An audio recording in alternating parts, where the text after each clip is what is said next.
வாக்காளர் பட்டியல் குறித்து அவதூறு பரப்பியதாக புகார். ராகுல் காந்தி மன்னிப்பு கேட்க வேண்டுமென தேர்தல் ஆணையம் எச்சரிக்கை. தமிழை கட்டாய பயிற்று மொழி ஆக்காததற்கு கண்டனம். மாநில கல்விக் கொள்கை குப்பை கொள்கை என அன்புமணி ராமதாஸ் சாடல். பெங்களூருவில் இன்று பெருநகர தொடர்வண்டி சேவையை தொடங்கி வைக்கிறார் பிரதமர் மோடி.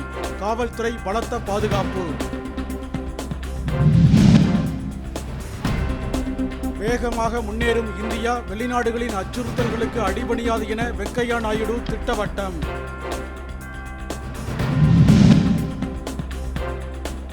உக்ரைன் இல்லாமல் ரஷ்யாவுடன் அமெரிக்கா நடத்தும் பேச்சுவார்த்தை எந்த தீர்வுக்கும் வழிவகுக்காது என உக்ரைன் அதிபர் ஜெலன்ஸ்கி காட்டம்.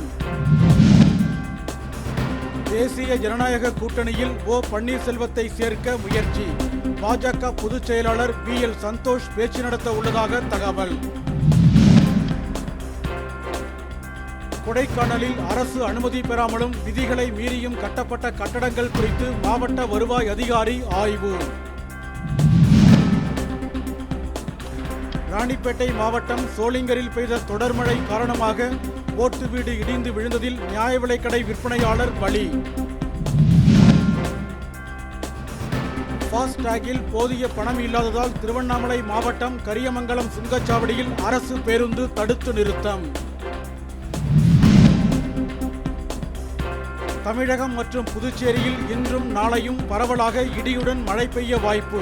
சென்னை வானிலை ஆய்வு நடுவம் தகவல்.